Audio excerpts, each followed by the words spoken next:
آپ سمجھتے ہیں کہ ایکسپیریمنٹ کرنے میں کوئی حرج نہیں، ایز اے سائنٹسٹ ایکسپیریمنٹ کرنے میں کوئی حرج نہیں، پر ایز اے فادر ایکسپیریمنٹ کرنے میں حرج ہے، کیونکہ جب بھی ہمارا بچہ کسی پریشانی میں مبتلا ہوتا ہے، چاہے وہ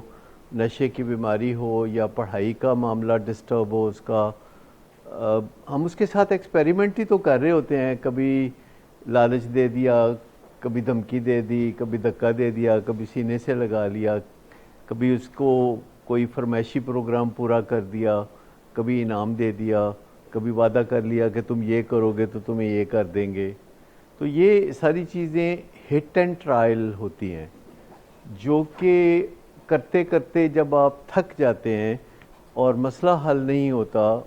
تو پھر آپ ایکسپیریمنٹیشن کو چھوڑ کے ایک سٹرکچر میں آ جاتے ہیں۔ تو ہم لوگ بھی ایکسپیریمنٹیشن نہیں کرتے زیادہ۔ حیرت انگیز شاید بات آپ کے لیے ہو کہ ہم کچھ زیادہ ایکسپیریمنٹیشن نہیں کرتے، کیونکہ دنیا میں ایویڈنس بیسڈ کام اتنا ہو چکا ہے کہ جب ہم اس سارے سند یافتہ کام کو اپنا لیں گے اور پھر بھی ہمیں کوئی فرصت مل جائے جس کا کوئی امکان نہیں، تو ہم اپنے تجربات بھی کر لیں گے۔ وہ کری جاندے وہ انہوں دا شوق ہے، شوق دا کوئی مول نہیں۔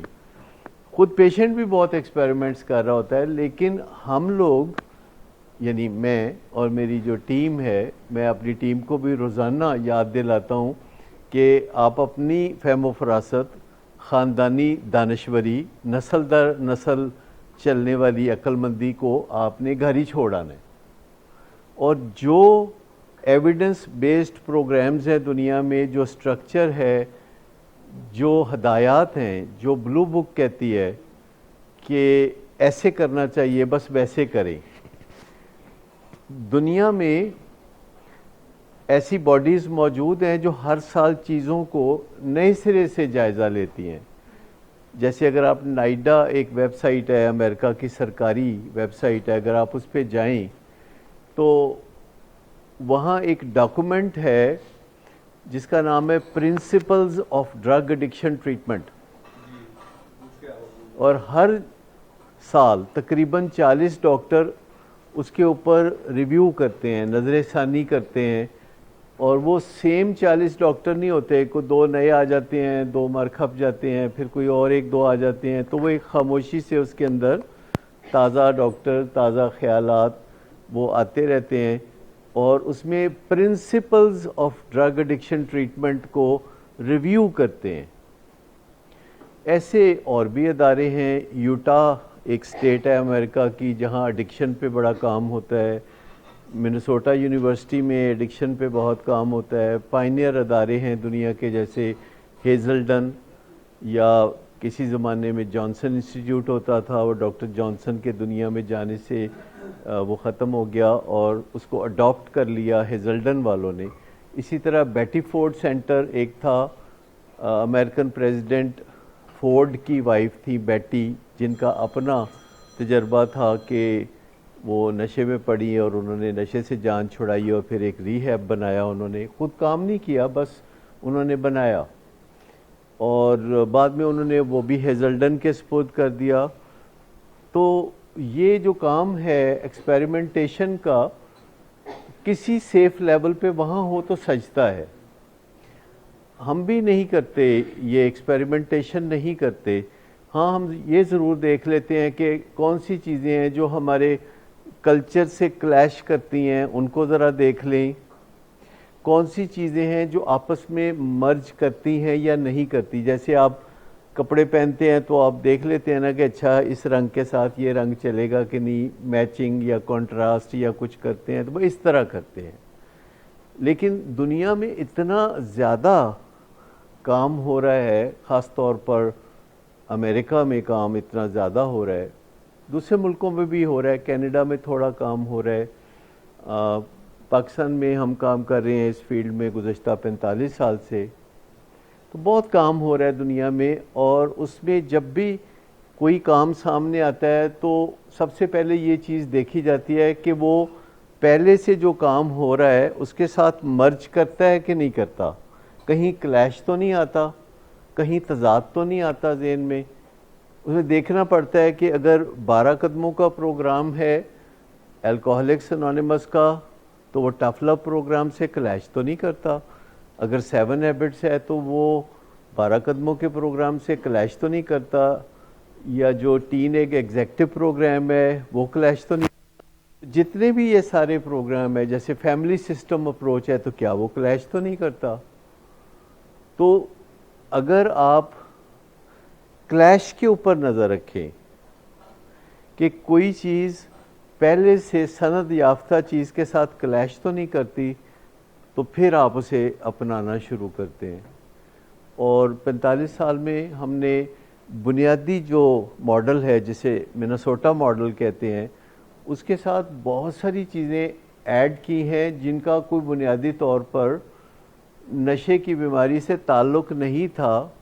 لیکن وہ کام اپنی جگہ پہ بہت سند یافتہ یا اوتھینٹک تھا. مثال کے طور پر 7 habits of highly effective people ابھی بھی دنیا کے کسی ریہیب میں اس کا تذکرہ شاید آپ کو نہ ملے، لیکن ہم نے کچھ سن 2000 کے قریب بہت اچھی طرح سے محسوس کیا کہ بذات خود نشے سے نجات کرنے کے لیے یہ 7 ہیبٹس کا جو پروگرام ہے 7 habits of highly effective people doctor Stephen Covey کا جو پروگرام ہے یہ خود ہی کافی ہے. لیکن ہم اس پہ بھی اکتفا نہیں کرتے، ہم کہتے ہیں کہ اس کے ساتھ ہم ایگزیکٹو یا ٹین ایج ایگزیکٹو پروگرام کو بھی وقت دیں. اسی طرح وائٹل سمارٹس ایک کمپنی امریکہ میں تھی جس کی بہت سی ٹریننگز میں نے 2005 سے 2012 تک لی اور ان کا نشے کی بیماری سے کوئی تعلق نہیں تھا. ان کا صرف تعلق اس بات سے تھا کہ دنیا میں مشکل بندوں سے مشکل موضوع پہ کیسے بات کریں جب فضا میں بہت جذبات بکھرے ہوئے ہوں اور اس کا نقصان بہت بھاری ہو. یہ نشے کی بیماری سے ان کا کوئی لینا دینا نہیں تھا، تو ہم نے اس کا نشے کی بیماری سے لینا دینا بنایا کیونکہ آپ جانتے ہیں کہ نشے کی بیماری میں بھی آپ کا واسطہ ایک مشکل بندے سے پڑتا ہے اور ٹاپک مشکل ہوتا ہے، فضا میں بہت گرد ہوتی ہے، نفع نقصان بڑا زیادہ ہوتا ہے اور بندہ بے بھروسہ محسوس کرتا ہے. اسی طرح کروشل کنفرنٹیشن ان کا پروگرام ہے کہ جب آپ کا کوئی عزیز یا پیارا آپ سے وعدہ کرتا ہے اور پورا نہیں کرتا، مایوس کرتا ہے اور اس سے اپوزٹ کام کرتا ہے جو اس نے وعدہ کیا تو پھر آپ اس سے کروشل کنفرنٹیشن کریں گے کیونکہ ایسے موقعوں پہ بڑا تصادم ہوتا ہے. تو اس تصادم کو کیسے روکا جائے جو ٹوٹے ہوئے وعدوں سے سامنے آتا ہے، ایسے تصادم کو کیسے روکا جائے. اور آپ سمجھتے ہیں کہ اس کی بہت ضرورت ہے، لیکن یہ پروگرام کا نشے کی بیماری سے کوئی تعلق نہیں تھا تو 2008 میں اس پروگرام میں شرکت کرتا تھا وہاں جا کے امریکہ. پھر ان کا ایک پروگرام انفلوئنسر ہے کہ اگر آپ نے خاموش رہ کے بات کیے بغیر دوسرے پہ اثر انداز ہونا ہے تو اس کی کیا ٹیکنیکس ہیں کہ آپ فرض کریں سب لوگ گونگے ہوں تو ایک دوسرے کے اوپر کیسے اثر انداز ہوں گے. نہیں، اشارے بھی کرنے کی ضرورت نہیں، اس کی بہت ساری ٹیکنیکس ہیں، بہت ساری ٹیکنیکس ہیں، اس وقت ان کا موقع نہیں ہے. لیکن آپ دیکھتے ہیں کہ جو ایک ہی کلاس میں ایک ہی بینچ پہ بیٹھتے ہیں تو ان کی آپس میں دوستی ہو جاتی ہے، جو ہاسٹل میں ایک ڈارمیٹری میں اکٹھے رہتے ہیں تو ان کی دوستی ہو جاتی ہے، جو ایک کلاس میں پڑھتے ہیں ان کی کسی لیول پہ دوستی ہو جاتی ہے اور اس میں کوئی باقاعدہ کوئی دعوت نہیں دینی پڑتی. تو وہ بڑا شاندار پروگرام تھا جس کو ہم نے انکارپوریٹ کیا، جس میں ہم کہتے ہیں کہ خالی ول پاور کافی نہیں، اسکل پاور چاہیے اور سوشل کیپٹل چینج کرنے کی ضرورت ہے اور کسی مینٹور کی ضرورت ہے اور روزانہ حساب کتاب کرنے کی ضرورت ہے کہ ہمارا جو پروجیکٹ ہے وہ صحیح چل رہا ہے زندگی کا یا خرابی کی طرف جا رہا ہے.